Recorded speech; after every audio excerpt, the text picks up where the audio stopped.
The quarterback competition is on in Spartanburg. We'll talk about that and react to day one of Carolina Panthers training camp right here on Locked On Panthers. You are Locked On Panthers, your daily Carolina Panthers podcast. Part of the Locked On Podcast Network, your team every day.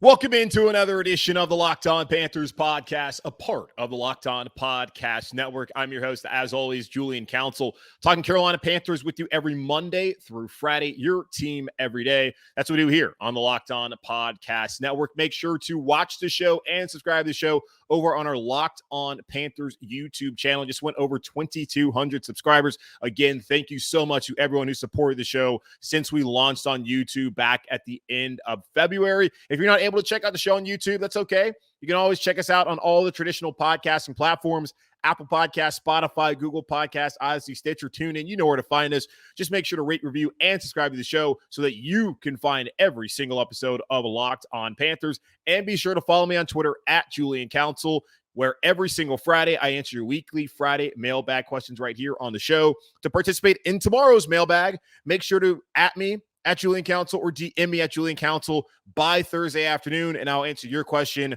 a part of this week's weekly Friday mailbag here on Locked On Panthers.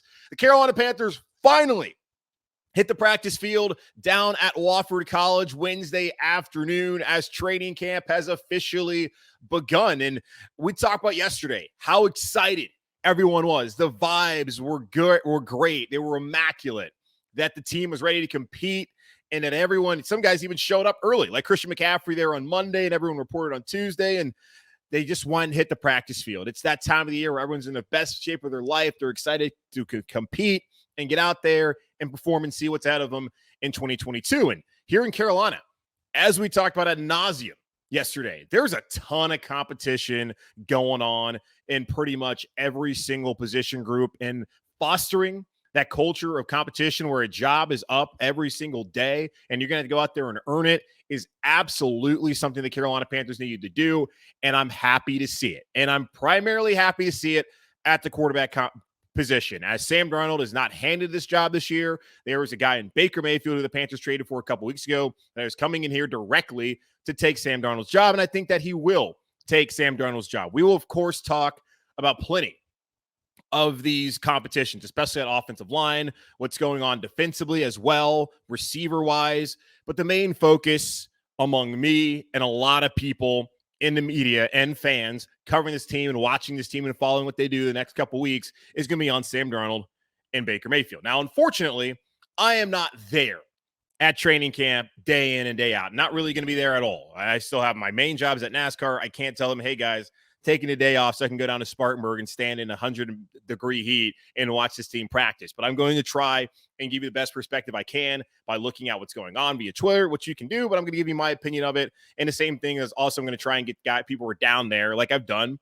throughout the show, get people who are boots on the ground in Spartanburg at Wofford to give me their perspective on what they're seeing. But just from what I've heard and what I've read, just day one stuff going on. Okay, as far as the reps and how many Baker's getting and Sam's getting, that was a question that was thrown out on Monday to Matt Rhule. He didn't answer it. It was thrown out to Tuesday to Matt Rhule. He didn't answer it. Finally, we got the answer on Wednesday by just, viewing it ourselves, at least the folks down there in Spartanburg.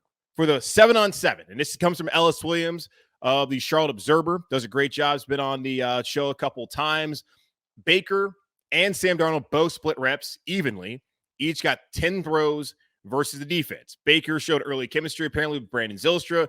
2 targets. One was a caught curl. The only deep ball that we saw all day, apparently, was Baker, an incomplete pass to Brandon Zylstra, who is a man that he aforementioned had pretty good early chemistry with, as Baker was working with the twos on Wednesday afternoon. Sam Darnold seemed like he had maybe more of a positive start through 2 red zone touchdowns. Christian McCaffrey, if that sounds familiar, that's something that Sam Darnold did a lot early on last year in dunking it down to Christian McCaffrey. And if he's back healthy, that is going to help Baker and Sam, whoever is under center this upcoming season, with CMC, who I think, when healthy, is one of the top 5, top 10 playmakers in the NFL on the offensive side of the ball. Now, as far as PJ Walker and Matt Corral go, apparently they only got 3 reps. I'm going to imagine that's 3 reps each. Character limit, I'm sure Ellis couldn't put in reps or each in there.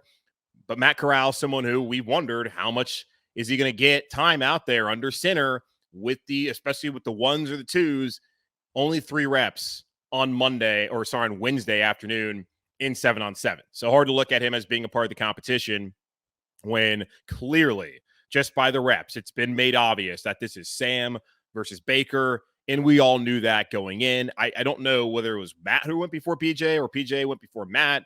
Either way, 3 quarterbacks are going to be in the roster, and safe to assume, just based off of contracts and how things are likely going to play out, that PJ Walker will not be one of them. Matt Rhule did come out later on that afternoon and explain what they wanted to do. Sam got the 1s on Wednesday. Baker will get the 1s on Thursday after being with the 2s. The thought process with that apparently is that they want to make sure that they're working with the same receivers throughout the day.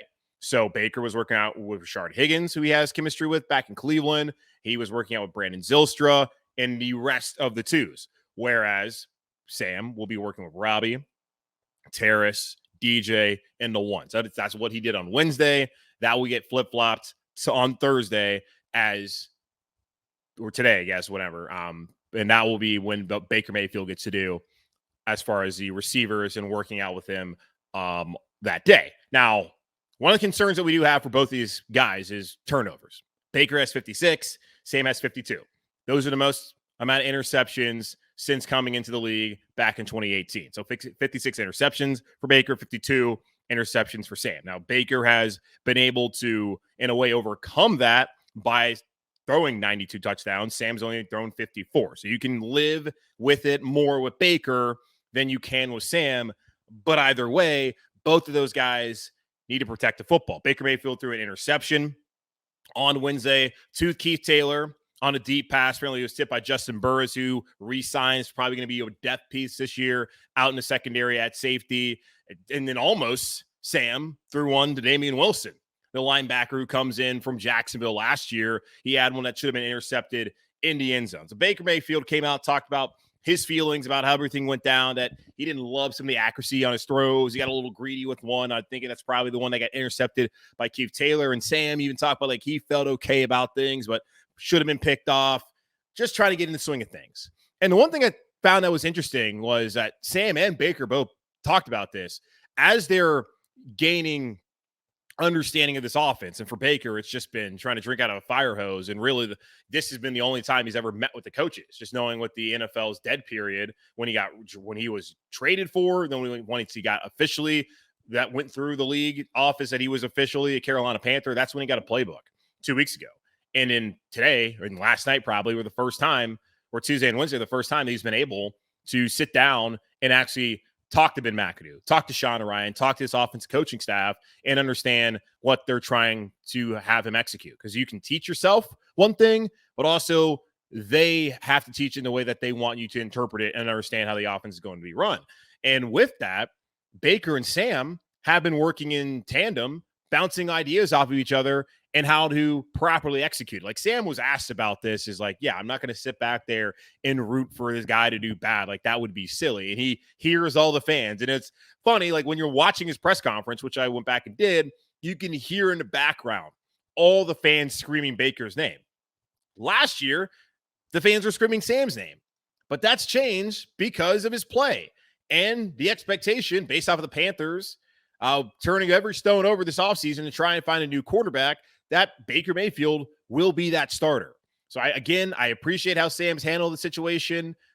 The reps so far already at 50-50.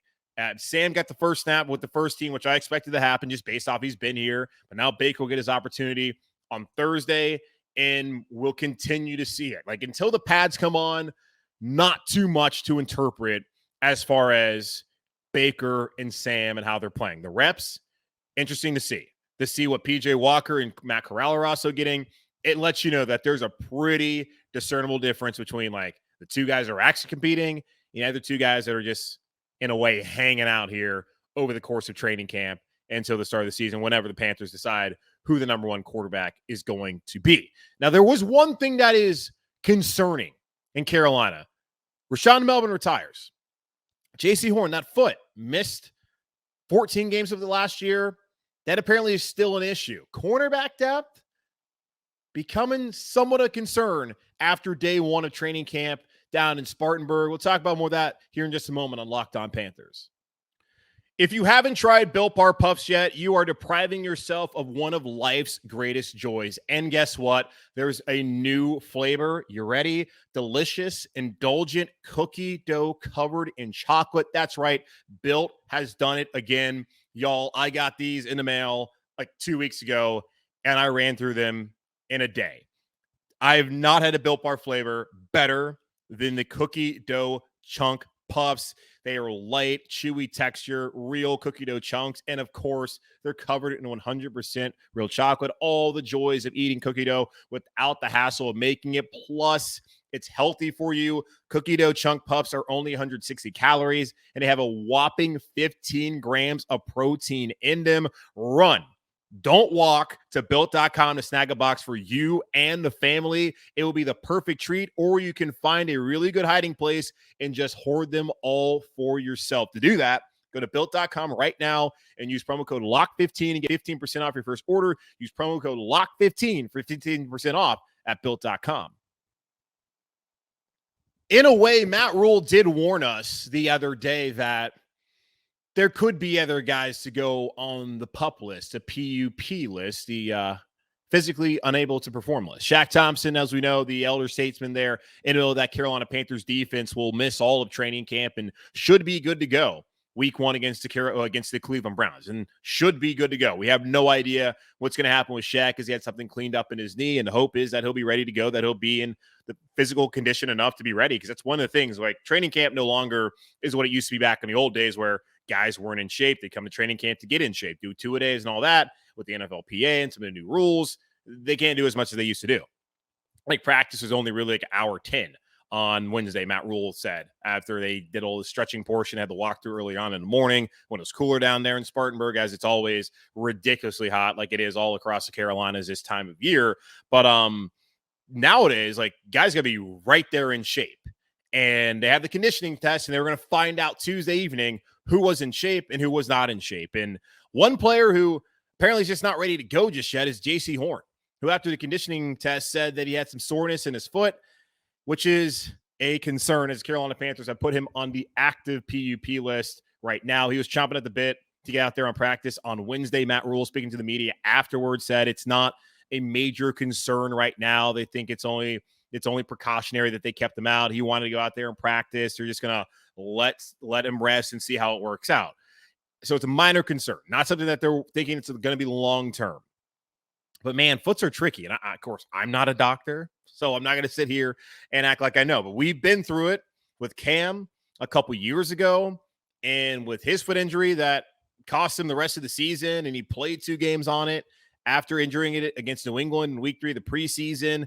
Just did not look right week 1 against the Rams back in 2019. Didn't look right week 2 on Thursday night against the Bucs.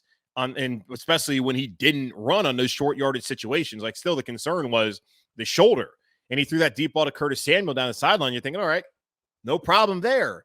And he was overthrowing a lot of guys to the boundary the week before against Los Angeles. Turns out it was the foot, man. And he was done for the rest of the season after that. We talked about, okay, Kyle Allen can come in here. He can fill in and win games, and Cam can come back after the bye, after London. Then the Panthers will be ready to go. But then we kept pushing it back, and eventually that was it. And that was the last we saw of Cam Newton until last year when he made his I guess, heroic homecoming back to Carolina. That was a very fun days that didn't work out. But the foot then, that was a problem. And last year we talked about Jaycee Horn. Okay, breaks his foot. There's a chance that he could come back if the Panthers are in the thick of the playoff hunt. They never were. And he also was never back in shape to be ready to play as far as the foot goes, and that it's now lingered to this point in time. And this was not a concern that they had shown at all heading into training camp. The questions were about, like, Davion Nixon, about Baker, and about Christian McCaffrey. No one has really asked about Jaycee Horn's health and whether he would be good to go. He seemed fine during OTA's mandatory minicamp. Now we're down here getting close to the season, and he's not available. And what's concerning about that It's not just like, yeah, your top corner, the guy who you spent an 8th overall pick on a year ago, is shelved for the current time, and hopefully, fingers crossed, like right now, the key thing is they said, right now, we don't think it's a long-term thing. They never said flat out, it's not a long-term thing. He'll be back like tomorrow. Like right now, from their evaluation, everything is cool. And I'm not trying to be an alarmist at all. It's just from what we've seen, that stuff can be tricky. I'm hoping he's going to be fine, but it makes you a little bit uneasy, in part because Rashaan Melvin retired on Wednesday at the age of 32. Now, Rashaan Melvin, I think it was on his 9th team here in Carolina. I talked about that last year. Hey, they brought a guy who's long and lanky, whatever. He's a veteran, but he didn't even make the initial 53-man roster. He did eventually come back on the practice squad and made the active roster and contributed at times here in Carolina, but he was never a game breaker. But he was someone that was a body that you could put out there and had experience. Now, when you look at the depth there at corner, which is a position the Panthers have spent a lot of capital on over the last couple of years since Matt Rhule got here, you got to be somewhat concerned. Because if they had an injury or two, like I talked to y'all when we were doing our position breakdowns, like I think this can be a really good unit, but they have an injury or two, then you kind of get a little bit concerned about, can this guy step up for them? Like Dante's out there, he's healthy. He's had injuries the last 2 seasons. I'm not sitting here questioning Dante and his ability to stay healthy, like the turf toe. Like that's bad luck, man. And then I think it was a groin last year. It happens. Now the muscle injuries are a little bit more concerning than like the turf toe kind of stuff that happens. And then like if you have a break, is like that's just football. And again, it is all just football. It's not like he's injury prone. But the last 2 years, like Christian, he struggled with injuries. Right now, you got him out there. We know he's not a number 1 corner, so you don't want Dante to be in a position where he has to do that, because we saw last year against Washington what happened when he was lined up against Terry McLaurin. He got cooked. CJ Henderson, a lot of expectations. I don't know expectations, but we need to see a lot from him this year, especially considering that he's in the same situation as Derrick Brown entering that 3rd season after being a top 10 pick in that 2020 draft, where the team that now has you has to consider after the season taking inventory of your 3 years, and there's less for CJ of whether they want to exercise that 5th-year option. And right now, for both of those players, I think going into the year, the thought would be if the Panthers had to make the decision today, they wouldn't on either one of those players. CJ's likely going to be slotted there into slot. No pun intended, I guess, if that's a pun, but whatever. He's likely to be right there in the slot. That is based off of Jaycee being healthy. So now he might have to play more of a boundary or field corner. And then you put in Miles Hartsfield, who's been a good player for the Panthers, solid since being a UDFA out of Ole Miss. He's back, and maybe he slots in there as far as like in the slot instead of CJ, who would have to kick out. Or maybe Miles goes out to play the boundary of the field, opposite of Dante. Keith Taylor had the pick today or on Wednesday against Baker Mayfield. That's positive. They've talked a lot about how they like Keith moving, like especially at the end of last season when he was thrust into a starting role because of the injuries to Jaycee and Dante and Stephon Gilmore. He held his own for the most part. Young, talented player out of Washington. Like, I like him. Washington always puts out solid secondary players through the last decade of Chris Peterson being a head coach there. And then now they have the other coach. I don't know. I forget his name. Kalen DeBoer, whatever. They've consistently put out really good defensive players, especially in the secondary. And Keith Taylor's now along the line of that. You have other depth guys like Chris Westry, who's the tallest corner on this team, started a couple games last year in Baltimore. I've seen different reporters say he's on the roster bubble or he's solid. Stan Thomas Oliver's got to show something here in year 3 to keep him on the roster outside of just special teams, because Kalen Barnes, who's a better athlete, bigger than him, played for Rhule back at Baylor, was recruited by Rhule back at Baylor. That's someone they probably look at as, we'd rather have him this year's iteration of a 7th-round pick than the 2020 version of a 7th-round pick. So Stan Thomas Oliver's got to show something. Mondre Harper, thanks for hanging out, but he's not going to make the roster.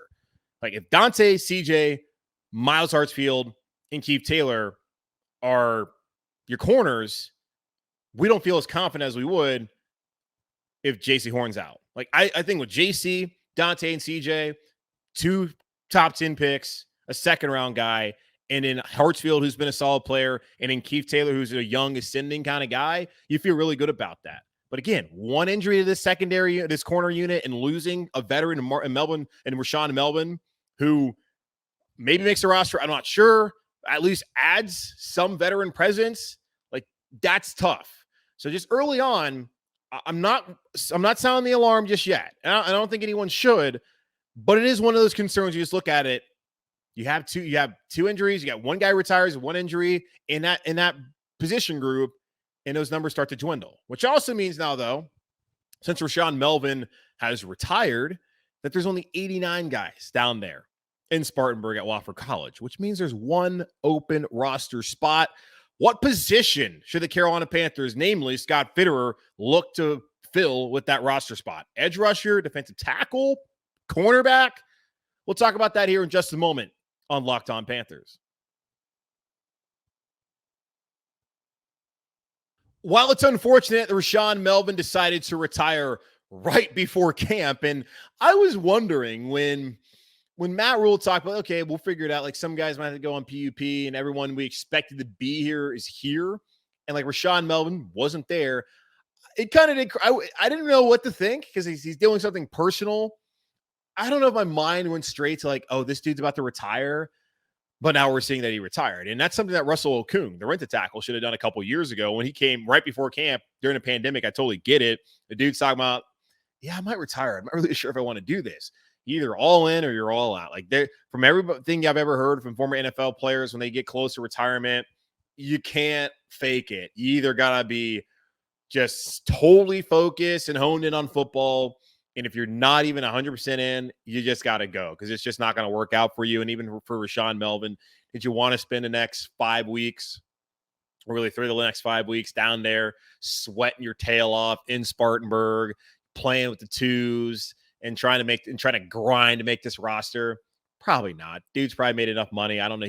He's definitely wealthier than all of us combined who are listening and talking about this podcast right now. He's had a good career. He bounced around. Played, I don't know how long you played on 9 different teams. He's 32, so he probably played about a decade.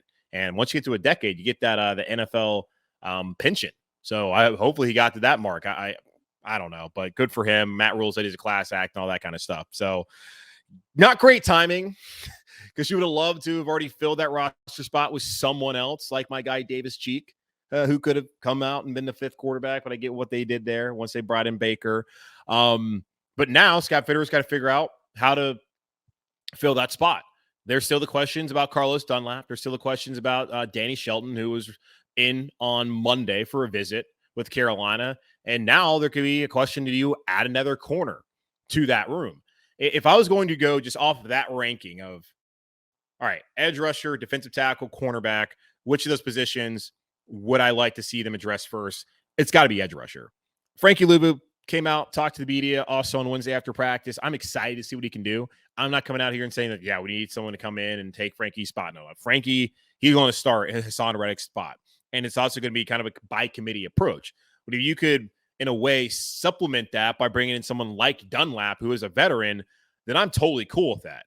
Now, the thing is, you have to wait. It's a two-way street. It has to work for that. The player has to work for the team. They're trying to figure out contract terms there. Same thing with defensive tackle. 2 positions that Scott Fitterer said on Tuesday that he would absolutely like to address sometime during camp. And he will address it. I'm very confident. Like when he signed up to fix the offensive line, add competition to the quarterback room, he's done that. He brought in Icky. He drafted Cade Mays. He brought in Bradley Bozeman, Austin Corbett, 4 new guys there on the offensive line. 2 new quarterbacks by drafting Matt Corral and then trading for Baker Mayfield. Everything that man has said, he's pretty much done. Words are great, but actions are what matter most. And by his actions, Scott Fitterer is telling you that he is a very serious man about the things that he sets out to do here in Carolina to try and put a competitive team on the field. And he's done that in those positions. Now he's got to try and go out there. And I think he will do that by finding a defensive end and defensive tackle. The best thing for him is he doesn't have to worry about having to cut somebody.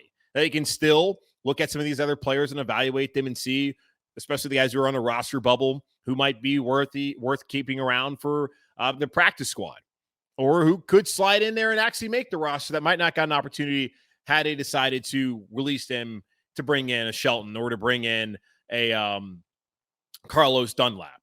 So, yeah, I'm going edge rusher first, defensive tackle second. Maybe, honestly, I don't know. I might go corner. if they can just bring in one veteran guy, I'm not saying someone to come in here and take the spot of JC or Dante. That's not going to happen. And I'm not really necessarily saying have somebody come in here and take Keith Taylor's spot. Like, I think those guys and Miles Hartsfield and CJ Henderson are solid, but you can get one more veteran guy in here just for camp. I'm totally fine with that. So, like, defensive tackle as a whole, like, Derek Brown's going to be in there all season long. Matt Ioannidis, like, those are going to be your two starters. And you drafted like Phil Hoskins last year out of Kentucky. You've drafted Bravion Roy. They drafted 3 defensive tackles through their first 2 drafts here in Carolina. Matt Rhule, they drafted 3 defensive tackles. Like, they pretty much done what they needed to do there. And they've replaced the veteran that they lost in Daquan Jones with a veteran who they're familiar with in Matt Ioannidis. Sure, you can add somebody else if they want to add depth. I'm totally fine with that, especially if it's a veteran like Shelton who's actually played in this league and started in this league in New England and in Detroit. It's something that Phil Hoskins hasn't got an opportunity to really do. Bravion Roy's been a situational guy as far as more as a run stopper. If they think Shelton can come in here and perform better at that role, I'm cool with it. Like, depth overall, I kind of feel fine with that. And corner, again, feel fine with it. Just one more injury, like if Dante or CJ goes down, that can really stress things here in Carolina. And an important thing, too, and when Spitter was talking about how it's a two-way street, a lot of these guys also like to wait like a week or 2 in a training camp before deciding to sign on. One, because, well, why go out there and spin and go exert energy right now when you could wait a week or 2, see what injuries happen, because unfortunately injuries are going to happen. We hope that's not going to be the case here in Carolina this year, like a significant one. And Jaycee Horn is still something that's not supposed to be considered a long-term issue. We'll see how that plays out through over the next couple of days and hopefully not even weeks and months, but we'll see how it plays out the next couple of days when he gets out there. Hopefully he's out there at least by Saturday when they have the back again to get back together again Saturday, the whole NFL thing they do now on the NFL Network, when a bunch of fans will be out there at Gibbs Stadium at Wofford. So we'll see how that plays out. So if anything, probably we'll see a signing. I would expect, like, I'm recording this 4:30 Wednesday afternoon. I'm sure by the time I post this and y'all listen to it, Scott Fitter would have already taken care of a signing, because that's just how kind of what happens when you record a podcast. News comes out after you're done. And I expect it to probably be a defensive tackle or an edge rusher, and might be Shelton or Carlos Dunlap. We'll see. That's going to wrap up this edition of the Locked On Panthers podcast, hosted by yours truly, Julian Council. Talking Carolina Panthers with you every Monday through Friday. Again, guys, make sure to watch the show and subscribe to the show over on our Locked On Panthers YouTube channel, and rate, review, and subscribe wherever you listen to your podcasts. And follow me on Twitter at Julian Council, where tomorrow I answer your weekly Friday mailbag questions here on the show, either at me or DM me at Julian Council. Get those questions in as soon as possible, as I usually record later on in the afternoon on Thursday. So get those questions into me as soon as you can. I'll continue to break down what's going on at Carolina Panthers training camp throughout the rest of the upcoming weeks. Going to try and get some guests on here. I'm working on doing something with Sam Mills, as he'll be going to the Hall of Fame next weekend, I believe.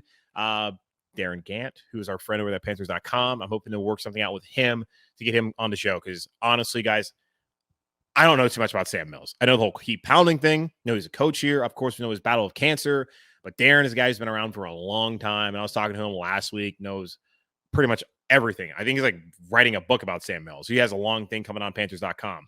He'd be the perfect guy to get on here. So hoping to get him on as he's having to stay in the dorms, which is hilarious to me. So you got a lot of things working out here. Things should be great shows coming up here. So just, again, keep it locked here, right here on Locked On Panthers.